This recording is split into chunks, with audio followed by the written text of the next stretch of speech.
Oke, halo, assalamualaikum warahmatullahi wabarakatuh. Salam sejahtera buat kita semua. Apa kabar teman-teman? Oke, balik lagi sama saya. Ketemu lagi di channel MWS Midem dengan saya Maulana Yesaputra. Oke, kali ini saya ingin bahas sebuah materi, bukan sebuah materi ya, tapi kayak nge-share ilmu ke teman-teman. Jadi ada bukan satu ya, tapi kayak tipikal orang yang menyebalkan. Nah, orang-orang ini ya saya juluki sendiri, saya namai sendiri adalah pembunuh karakter atau para pembunuh karakter. Jadi beberapa waktu yang lalu ya saya berhadapan dengan lawan bicara yang ya saya sebut mereka dengan para pembunuh karakter gitu. Oke, jadi kenapa saya sebut mereka sebagai para pembunuh karakter? Karena mereka ini suka memaksakan kehendak, pemikiran dan opini mereka atau pendapat mereka ke orang lain gitu. Dan mereka mohon maaf ya, nggak semua, cuman sebagian besar ada yang kayak menghambat pertumbuhan orang gitu. Orang mau tumbuh, ya mereka mengeluarkan kata-kata atau pernyataan yang membunuh karakter mereka yang sedang ingin bertumbuh gitu.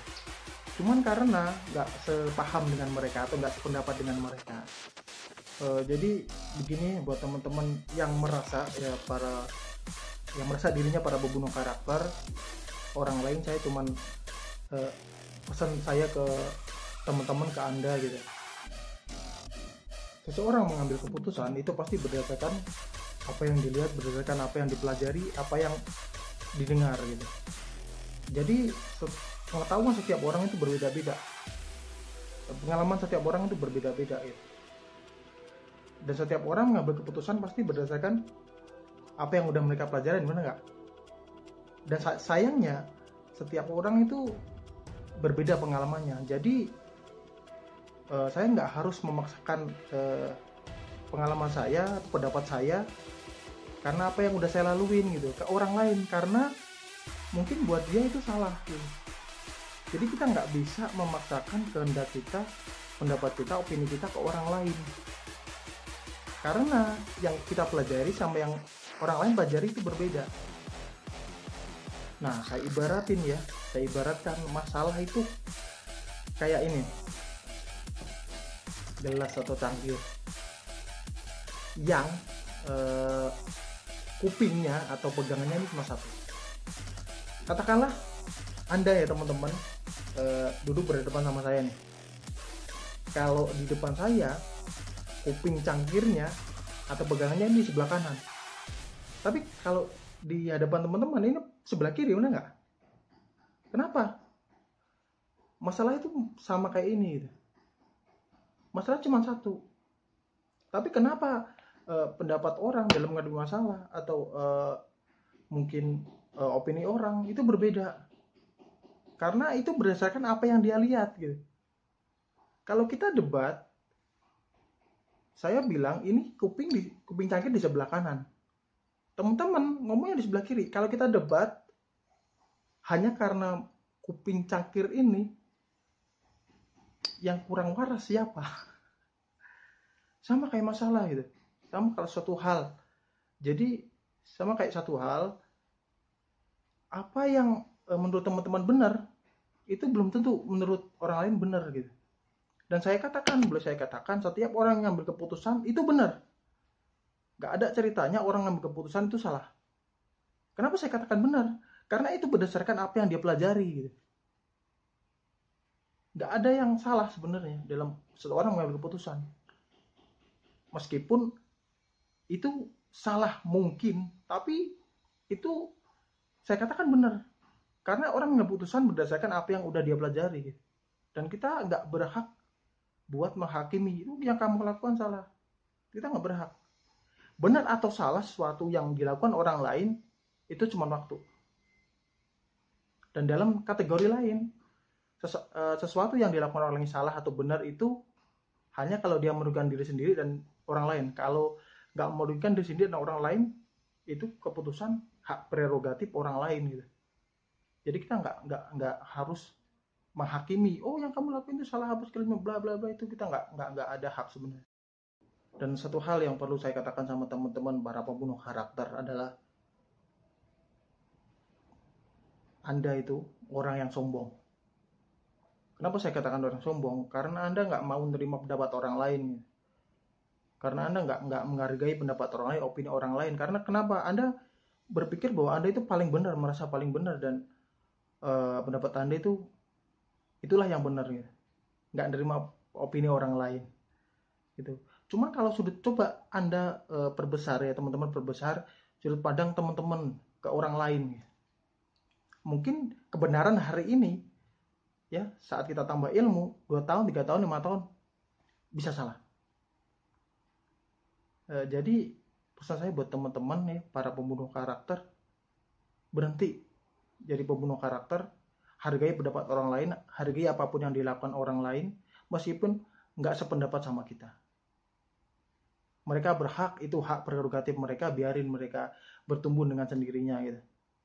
Kalau yang kita rasa hal yang nggak benar kita nasihatin, cuman apapun yang dilakukan itu keputusan mereka. Kita nggak ada hak buat menghakimi itu salah atau benar. Yang membuktikan salah atau benar itu waktu. Dan berhenti jadi pembunuh karakter. Kenapa? Itu menyebalkan, benar, nyebelin benar. Nah suatu saat teman-teman yang para pembunuh karakter, mohon maaf, pasti akan nemuin juga orang-orang yang seperti ini, gitu. Sama seperti teman-teman gitu.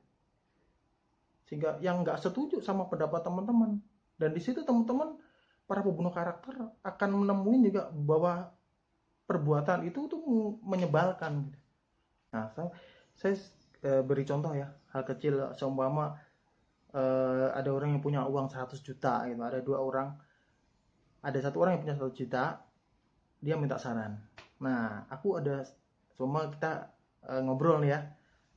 Aku ada uang 100 juta nih. Aku mau beli mobil. Menurut kamu gimana? Nah, mungkin teman yang kita ajak ngomong, kalau saya nggak beli mobil, menurut saya beli tanah buat investasi, nanti ya bisa buat bangun rumahnya anak-anak gitu. Kalau saya mungkin ya, karena nggak sepaham ya. Kalau saya beli mobil gitu. Anak saya sudah 2, saya punya istri. Kalau kita mau kemana-mana, mau ke perjalanan jauh, pakai motor pasti nggak nyaman dan bahaya. Saya mau beli mobil karena saya sudah punya rumah. Nah, mungkin buat orang lain, ngapain beli mobil? Nggak usah. Kemudian buat tanah ya kan, investasi buat anak nanti harganya naik. Nah, semacam itu. Orang ngambil keputusan mau beli mobil karena sesuatu yang dia pelajari, pengalaman yang udah dia sebelumnya udah dia laluin gitu. Dan itu nggak salah. Itu hak mereka.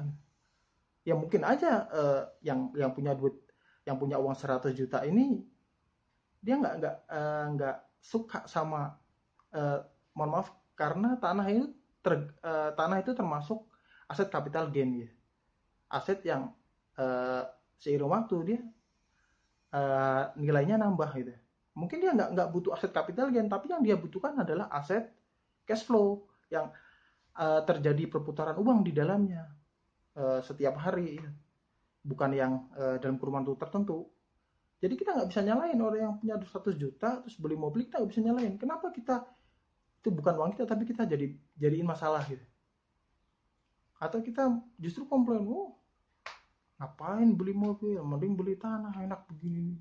Apalagi kita ngomongnya sama orang lain. Terakhir pesan saya buat para pembunuh karakter, teman-teman, berhenti, stop, itu menyebalkan dan itu nggak keren sama sekali. Jadi mulai sekarang berpikirlah terbuka, apapun yang orang lain lakukan itu keputusan mereka, hargain meskipun berbeda pendapat sama kita. Oke, terima kasih. Sekian untuk hari ini. Kita akan berjumpa lagi di video selanjutnya. Tetap pantengin MBS Kingdom. Don't distract, just react. MBS Kingdom. Terima kasih. Assalamualaikum warahmatullahi wabarakatuh.